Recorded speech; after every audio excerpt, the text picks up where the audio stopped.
വീണ്ടും tariff ഭീഷണിയുമായി Donald Trump. റഷ്യയിൽ നിന്നുള്ള എണ്ണ ഇറക്കുമതി തുടർന്നാൽ ഭാരതത്തിന് അധിക താരിഫ് ചുമത്തുമെന്നാണ് ട്രംപിന്റെ പുതിയ ഭീഷണി. നിലവിൽ റഷ്യയിൽ നിന്ന് എണ്ണ ഇറക്കുമതി ചെയ്യുന്നതിന് മാത്രം 25% താരിഫാണ് അമേരിക്ക ഭാരതത്തിന് മേൽ ചുമത്തിയിരിക്കുന്നത്. ഇതുൾപ്പെടെ 50% താരിഫ് ഏർപ്പെടുത്തുമെന്നാണ് ട്രംപിന്റെ മുന്നറിയിപ്പ്. Yeah. So this bill would allow... And India also is bullish. Yes, sir. So you put a 25% tariff on India for buying Russian oil. I was at the Indian ambassador's house about a month ago, and all he wanted to talk about is how they're buying less Russian oil. Would you tell the president to relieve the tariff? This stuff works.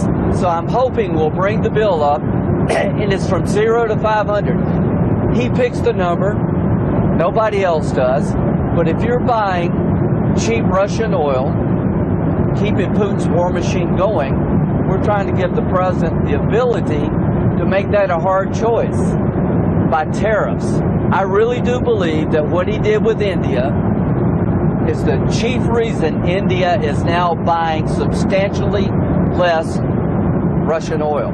So I hope we pass this bill soon. And after this... They wanted to make me happy, basically.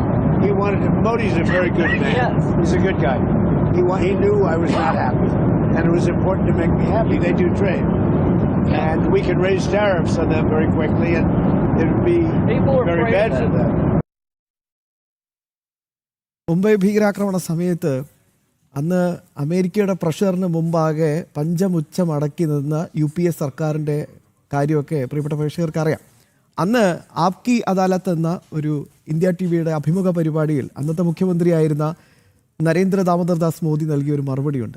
International pressure വന്നാൽ നമ്മൾ എന്ത് ചെയ്യാൻ പറ്റും എന്നായിരുന്നു അന്ന് ഒരു ചോദ്യം വരുന്നത്. അതിന് അദ്ദേഹം പറയുന്നത് ഇൻ്റർനാഷണൽ പ്രഷറോ അമേരിക്കയോ പറയുന്നത് കേട്ടിട്ടല്ല നമ്മൾ നമ്മുടെ കാര്യങ്ങൾ തീരുമാനിക്കേണ്ടതെന്ന്.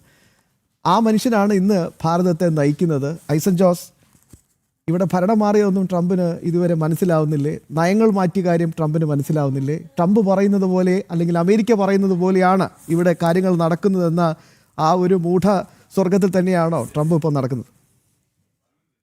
ശ്യാം, ഇപ്പോഴും ആ കാര്യത്തിൽ അതായത് ചില ബോധ്യങ്ങൾ അമേരിക്കയ്ക്ക് ഉണ്ടായിട്ടില്ല എന്ന് തന്നെയാണ് മനസ്സിലാക്കാൻ, അല്ലെങ്കിൽ ട്രംപിന് ഉണ്ടായിട്ടില്ല എന്നാണ് മനസ്സിലാക്കാൻ സാധിക്കുന്നത്. അതിൽ ഏറ്റവും പ്രധാനപ്പെട്ട വിഷയം ഈ താരിഫുമായി ബന്ധപ്പെട്ടത് തന്നെയാണ്. അതുപോലെ തന്നെ മറ്റൊരു പ്രധാന വിഷയം എടുത്തു പറയേണ്ടത് പാകിസ്ഥാനുമായി ബന്ധപ്പെട്ട വിഷയങ്ങളാണ്. അത് പലതവണ പറഞ്ഞിട്ടുള്ളതാണ് എങ്കിൽ കൂടി അത് ഇത്തരത്തിലുള്ളൊരു ഈ ബോധ്യങ്ങളുടെ കുറവിൽ നിന്നാണ് അത്തരത്തിൽ ട്രംപിൻ്റെ ചില പ്രഖ്യാപനങ്ങളും അല്ലെങ്കിൽ ചില നിലപാടുകളും വരുന്നത് എന്നത് വ്യക്തമാണ്. ഇപ്പോൾ ട്രംപ് അറിയിച്ചിരിക്കുന്നത്, അതായത് എയർഫോഴ്സ് വണ്ണിലെ അദ്ദേഹത്തിൻ്റെ സംഭാഷണത്തിൽ മാധ്യമപ്രവർത്തകരോട് സംസാരിക്കും അദ്ദേഹം വളരെ കൃത്യമായി പറഞ്ഞത്, ഭാരതം ഇനിയും റഷ്യയിൽ നിന്ന് എണ്ണ വാങ്ങുന്നത് തുടരുകയാണെങ്കിൽ വീണ്ടും അധിക താരിഫ്, നിലവിൽ 50% താരിഫ് ഉള്ളത്, അതിൽ 25% ഒരു പൊതു താരിഫും 25% റഷ്യയിൽ നിന്ന് എണ്ണ ഇറക്കുമതി ചെയ്യുന്നതിനുള്ള പ്രത്യേക പെനാൽറ്റി താരിഫുമായാണ് ഇപ്പോൾ പ്രഖ്യാപിച്ചിരിക്കുന്നത്.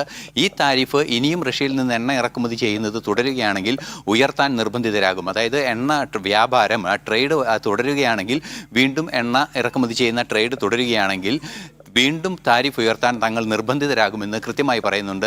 മാത്രമല്ല മറ്റ് ചില പുകഴ്ത്തലുകളൊക്കെ അദ്ദേഹത്തിൻ്റെ ഭാഗത്തു നിന്ന് ഉണ്ടാകുന്നുണ്ട്. മോദി ഒരു നല്ല മനുഷ്യനാണ്, അദ്ദേഹം തന്നെ സന്തോഷിപ്പിക്കുമെന്ന് പ്രതീക്ഷിക്കുന്നു എന്ന രീതിയിലൊക്കെയുള്ള വാക്കുകളാണ് അദ്ദേഹം പ്രകടിപ്പിക്കുന്നത്. തീർച്ചയായും ഇതെല്ലാം ഒരു പ്രത്യേക താല്പര്യം പോലെ പറയുന്നുണ്ട് എങ്കിൽ കൂടി ഇതിനൊന്നും യഥാർത്ഥത്തിൽ ഇതൊന്നും ഉണ്ടാകില്ല എന്ന് തന്നെയാണ് മനസ്സിലാക്കാൻ സാധിക്കുന്നത്. റഷ്യയിൽ നിന്നും എണ്ണ വാങ്ങുന്നത് കുറയ്ക്കില്ല എന്ന് തന്നെയല്ല, ഈ അടുത്ത ദിവസങ്ങളിലെല്ലാം തന്നെ കഴിഞ്ഞ വർഷത്തെ ചില കണക്കുകൾ പുറത്തു വന്നപ്പോൾ അത് വർദ്ധിപ്പിക്കുകയാണ് ചെയ്തത്. അത്തരത്തിൽ വർദ്ധിപ്പിച്ചതിൻ്റെ അടിസ്ഥാനത്തിൽ 3 മുതൽ 5 വരെ ഡോളർ ഓരോ ബാരലിന് റഷ്യ കുറയ്ക്കുകയും ചെയ്തു ഭാരതത്തിന് സപ്ലൈ ചെയ്യുന്ന എണ്ണയുടെ, ക്രൂഡ് ഓയിലിൻ്റേത്. അത്തരത്തിലുള്ള സാഹചര്യം കൂടി നിലനിൽക്കുന്ന ഒരു പശ്ചാത്തലത്തിൽ വീണ്ടും താരിഫ് ചുമത്തുമെന്നൊരു ഭീഷണിയാണ്. പക്ഷേ താരിഫ് ചുമത്തിയതിന് ശേഷം ഭാരതം ചെയ്ത തന്ത്രപരമായ മറ്റൊരു നീക്കമുണ്ടായിരുന്നു. മറ്റു വിപണികൾ കണ്ടെത്തി ആ വീഴ്ച കൈകാര്യം ചെയ്യുന്നതിനുള്ളൊരു നീക്കം നടത്തിയിരുന്നു. അത്തരത്തിലൊരു നീക്കത്തിൻ്റെ ഭാഗമായാണ് ചൈനയുമായും അതുപോലെ തന്നെ റഷ്യയുമായും കൂടുതൽ അടുക്കുന്ന സാഹചര്യം, കൂടുതൽ ശക്തമായ ബന്ധമുണ്ടാക്കുന്നതും വ്യാപാര കരാറുകൾ പെട്ടെന്ന് യാഥാർത്ഥ്യമാകുന്നതും ഉൾപ്പെടെയുള്ള മറ്റു വിപണികൾ കണ്ടെത്തുന്ന കൃത്യമായൊരു നീക്കം ഭാരതത്തിന്റെ ഭാഗത്തു നിന്ന് ഈ താരിഫ് യുദ്ധത്തെ കൈകാര്യം ചെയ്യുന്നതിനുണ്ടായി എന്നൊരു യാഥാർത്ഥ്യം കൂടി നിലനിൽക്കുന്നുണ്ട്.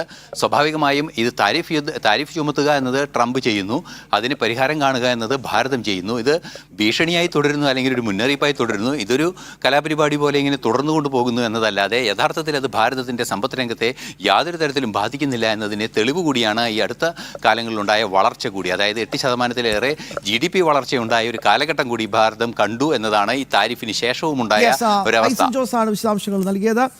എന്തായാലും ട്രംപ് വീണ്ടും ഭീഷണിയുമായി വരുന്നുണ്ട്. പ്രതിസന്ധികൾ അവസരങ്ങളാക്കി മാറ്റുന്ന വളരെ പ്രധാനപ്പെട്ട ചടുലമായ ചില നയങ്ങൾ കൊണ്ട് നമ്മളെപ്പോഴും വിസ്മയിപ്പിക്കുന്ന പ്രധാന സേവകനാണ് ഭാരതത്തെ നയിക്കുന്നത്. അപ്പോൾ ഈ ഭീഷണിയൊന്നും നമ്മളെ ബാധിക്കില്ല എന്നതാണ് ഏറ്റവും പ്രധാനപ്പെട്ട പോയിന്റ്.